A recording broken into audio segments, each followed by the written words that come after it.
On this Tuesday night, one step closer to a fusion-powered future. The excitement over a potential new source of clean energy. One of the most impressive scientific feats of the 21st century. How does it work, and how soon could it be powering our world? A plan for cultural reform of Canada's military. We are here with a roadmap for progress. What the defense minister laid out and why the military is accused of foot-dragging. The empire of fraud, charges against a former crypto mogul and founder of FTX. This is one of the biggest financial frauds in American history. Plus, the revolutionary treatment that made this teenager cancer-free. I have had new cells put into me.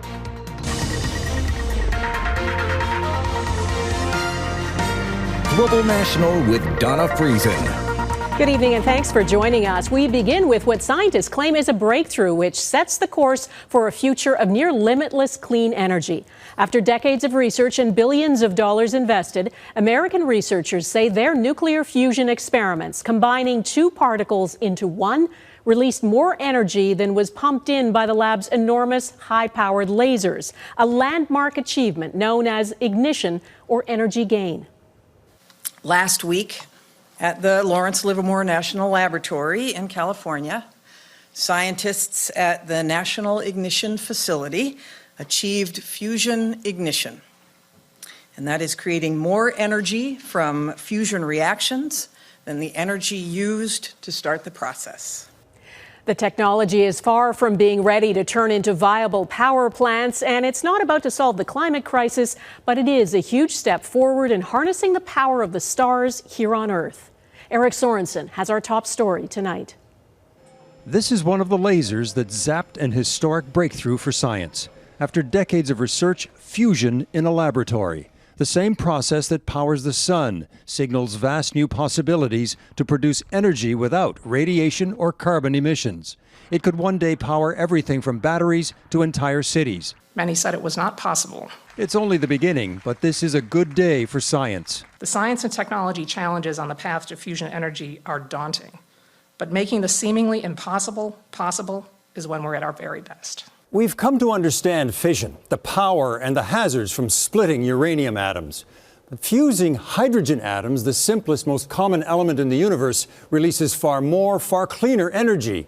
But look what it took to do so. At the Lawrence Livermore Laboratory in California, inside the length of 3 football fields, 192 laser beams, blasting split seconds of energy, creating tens of millions of degrees focused into a tiny cylinder, pressurizing a capsule smaller than a BB, creating a controlled, sustained burst of fusion energy for the first time. The fusion fuel stayed hot enough for long enough that it ignited, and it produced more energies than the lasers had deposited.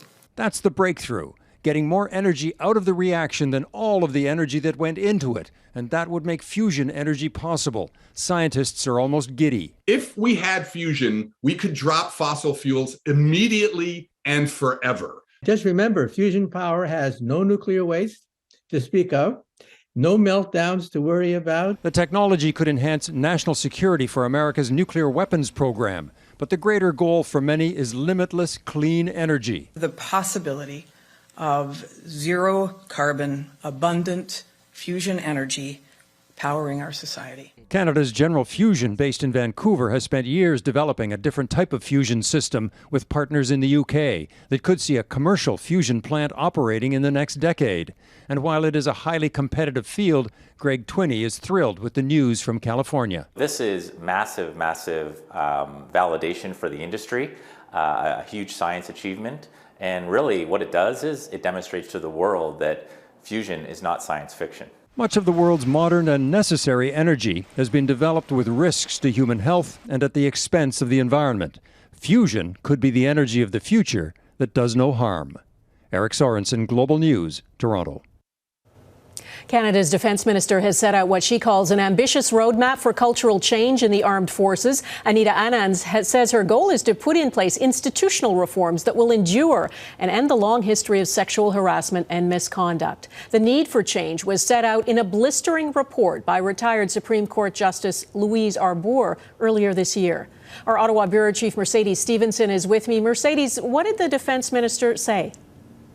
Well, Donna, they waited basically to the last minute with their deadline here in terms of accepting recommendations, but they do say, as you mentioned, they accept all recommendations. It was interesting today that we saw the minister was much more emotional than we typically see her, talking about her dedication to bringing change to the forces which have been struggling with low morale and difficulty recruiting. It will take time, and we will see it through. And finally, I will say that as minister, we never know how long we are going to hold our positions. But my goal is to put in place the institutional reforms necessary so that cultural change can last our lifetimes. What is it? So there's two really big announcements here, Donna. The first is that the minister has ordered the military to hand all sexual crimes over to civilian authorities. But that's already proving a bit thorny because civilian authorities have only accepted 57 cases and rejected another 40. They, too, have limitations with resources. The second big one is that they are going to review the Royal Military College of Canada and Royal Military College St. John. Those were seen as untouchable in military culture. They shape how our future leaders think, but they're also a bit of a problem, according to a lot of experts, when it comes to sexualized culture in the military. And in her report in May, Mercedes, Louise Arbour described the military as a deeply deficient culture fostered by a rigid and outdated structure. What did she say today? Well, she's not impressed with the progress either the military or the government has made. She says senior leaders are foot-dragging and that the minister is just ordering more and more reviews without specifics and focusing internally when she recommended external action. I find that all the reviews that are being suggested in the minister's response are for the most part internal and therefore misses entirely the central point of my report, which is the need for CAF to open up to a lot more external, not only scrutiny, but input. Everyone understands that change takes time, but experts are saying that there has to be a clear roadmap of who, what, when, and why for people to take this change seriously. Donna? All right, Mercedes Stephenson in Ottawa, thanks. New details have emerged about alleged Chinese interference in Canada's 2019 federal election. A national security memo from February of 2020 was presented today at a parliamentary committee in Ottawa. It reveals key information about an alleged foreign interference network with links to China. Mackenzie Gray has the details. Donna, new documents obtained by Global News show the government knew about investigations into alleged Chinese interference in the 2019 election years before we previously knew. In an intelligence assessment memo from February 2020, the Privy Council office says there is a subtle but effective intelligence networks being run by China. Investigations into activities linked to the Canadian federal election in 2019 reveal an active foreign interference network. The minister responsible for democratic institutions says he hasn't seen the document, but did admit to being briefed on election issues. Our ability to discuss publicly the details of those national security briefings is understandably limited. That was true of predecessor governments. As first reported by Global News, sources say that in January of this year, Canadian intelligence officials delivered a series of sensitive briefings to warn the Prime Minister and select members of his cabinet that CSIS had evidence that China ran a sophisticated operation intended to influence the 2019 vote. The alleged plan to funnel $250,000 to 11 different candidates, Liberals and Conservatives. I never got briefings on candidates receiving money from China. And so that's something that we know. Getting further into details, we know there is ongoing interference in Canada, and we're going to continue to try and counter it. Global News has not reported CSIS briefed Trudeau on specific identities of candidates who received nearly $250,000 in donations. Foreign Affairs Minister Melanie Joly also saying she had no information about the alleged interference. And I can confirm you that I have no information regarding this particular issue. The same documents from the Privy Council show a national security outlook from before the 2019 vote, which shows the government believed the election would be an attractive target for foreign states and describe foreign interference as the most significant threat to Canada's long-term prosperity. Donna? Okay, Mackenzie Gray in Ottawa, thanks. The federal Liberals have easily won a by-election in a riding in Greater Toronto. It was the first federal by-election since Pierre Poilievre became Conservative leader in an area of the country crucial to his party's chances of success in future federal elections. Former Ontario Finance Minister Charles Sousa held the Mississauga Lakeshore seat for the Liberals. Sousa increased the margin of victory over the Conservatives by 9 points compared to the 2021 federal election. Something that's not a win for the Liberals. The Ethics Commissioner has determined the International Trade Minister broke parliamentary ethics rules. Mary Ng violated the Federal Conflict of Interest Act when she awarded 2 government contracts to a close friend. David Aiken explains what she did and her response. The 2 contracts went to a public relations firm called Pomp and Circumstance, an agency that is co-founded and run by Amanda Olvero, a friend of 20 years and one-time spokesperson for International Trade Minister Mary Ng. One contract was awarded in 2020 and another in 2019. Both were for media training, helping Minister Ng deal with reporters in scrums and in interviews. Both contracts were awarded without competition or public tender. They had a combined value of about $23,000. The Ethics Commissioner concluded a minister cannot play any role in the decision to award government contracts to friends or family. And as the report indicates, I take full responsibility for my actions. I should have recused myself, and I apologize for not doing so.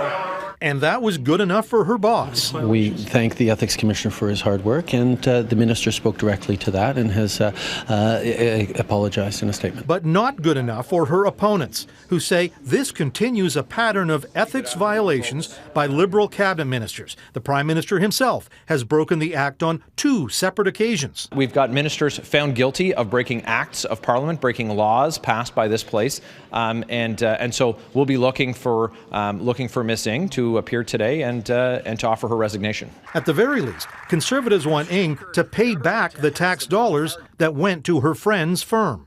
Will this minister be held accountable, and will she be required to pay back the $23,000 in improper contracting that she gave out? And yet there are no penalties for violating the Conflict of Interest Act. No fines. Minister Ng will keep her job. If there was any sanction, it was the brief political headache she caused her government in the House of Commons today. Donna. Okay, David Aiken in Ottawa, thank you.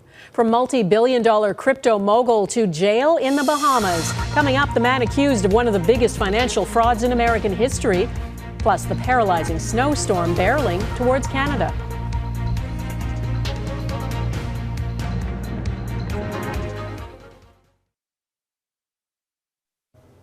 New York prosecutors say he may not fit the typical profile of someone who cheats investors, but they are accusing Sam Bankman-Fried of one of the biggest financial frauds in American history.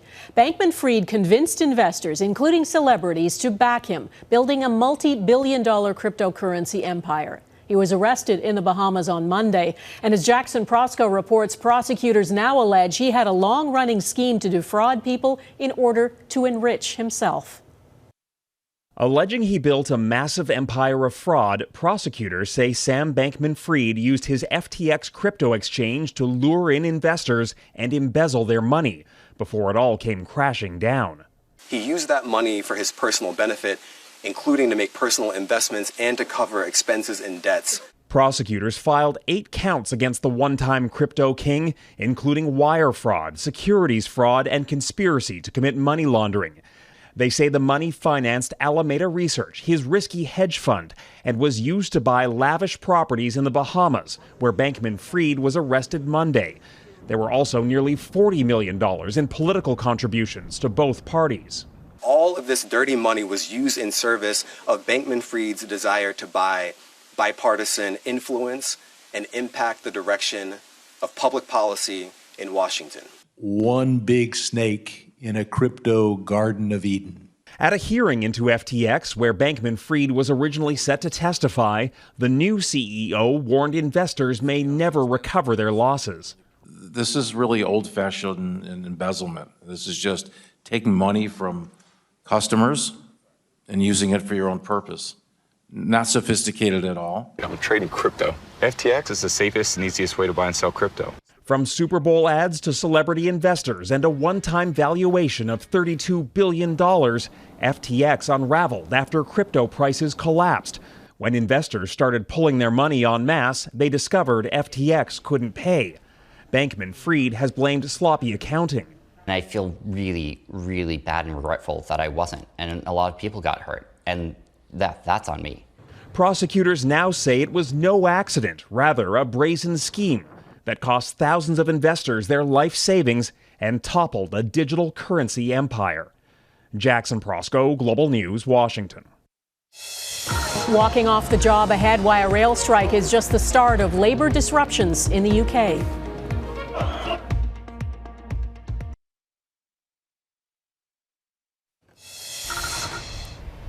A massive winter storm is sweeping across the U.S. It stretches across thousands of kilometers, covers more than a dozen states. Winter storm alerts are in effect for more than 15 million people. Thousands of flights are canceled or delayed, many roads closed, and there are warnings of freezing rain, flash floods, and even tornadoes.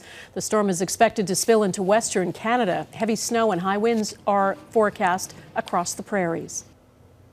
People in the UK are dealing with some Canadian-style winter weather this week. Snow and ice warnings are in place across the UK. Hundreds of flights have been cancelled. Roads are a mess. Trains are delayed. Scotland recorded a record low of -17.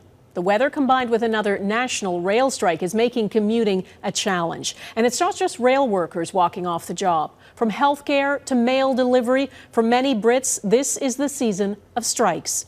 Redmond Shannon explains why.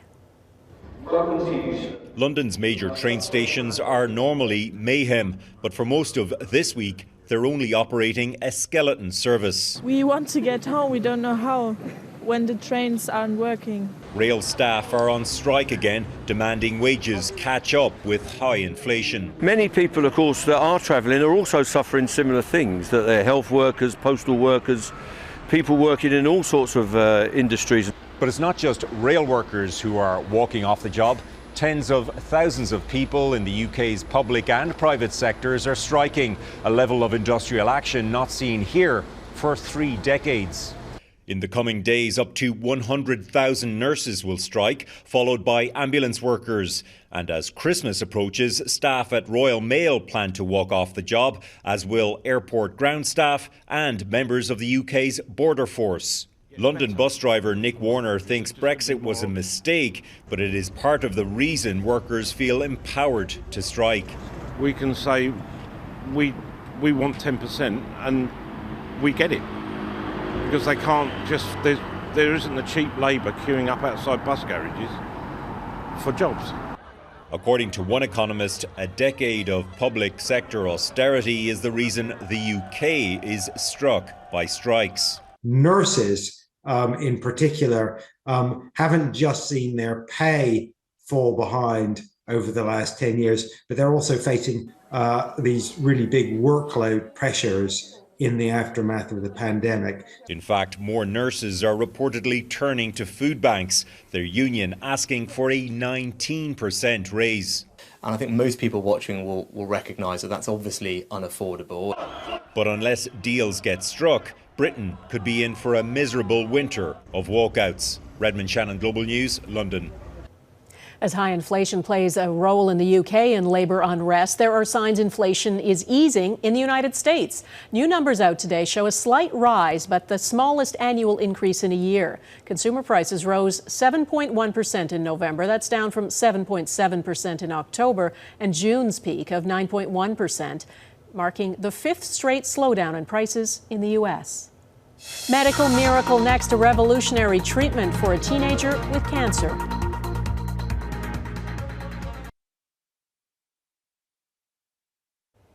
In the UK, a teenager with an aggressive form of leukemia is now cancer-free thanks to an experimental therapy. Her blood cancer didn't respond to conventional treatment, so doctors used gene editing technology to target the disease, and the result was life-changing. Mike Drolet reports on how it works and the possibilities it offers.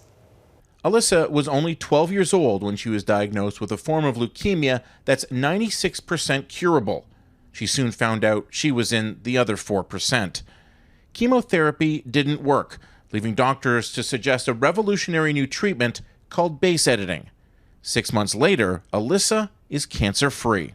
I'm feeling happy, actually. And why are you feeling happy today? Because I have had new cells put into me. Gene editing is cutting edge. Doctors modify the DNA in cells taken from the patient so that they kill off cancer cells. However, Alyssa's system proved immune to the therapy. So they used an even newer technique called base editing, where they use donor T cells, adapting their DNA to make them invisible to other cancer treatments as well as other T cells, allowing them to focus on the cancer. It is a very exciting time for genetic therapies. We are finding every day there is a new treatment coming up, and which is going to be more and more targeted. The particular therapy used on Alyssa was only invented 6 years ago. Dr. Jagdeep Walia, a Canadian researcher on the front lines of gene therapy, remembers the concept as theoretical when he was in medical school.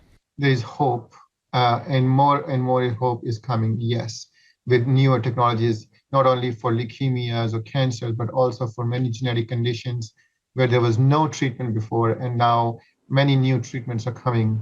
Put another way, it's revolutionizing the way doctors approach disease. Alyssa just happens to be the first.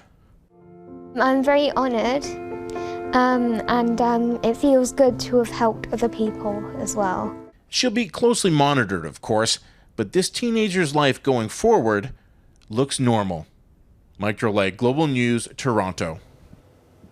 And that is Global National for this Tuesday. I'm Donna Friesen. Tonight's Your Canada is the Tree of Hope in Kelowna, BC. We'd love to see your festive Canada photos. Please email them to viewers@globalnational.com. Thanks for watching. Hope to see you here again tomorrow. Bye-bye.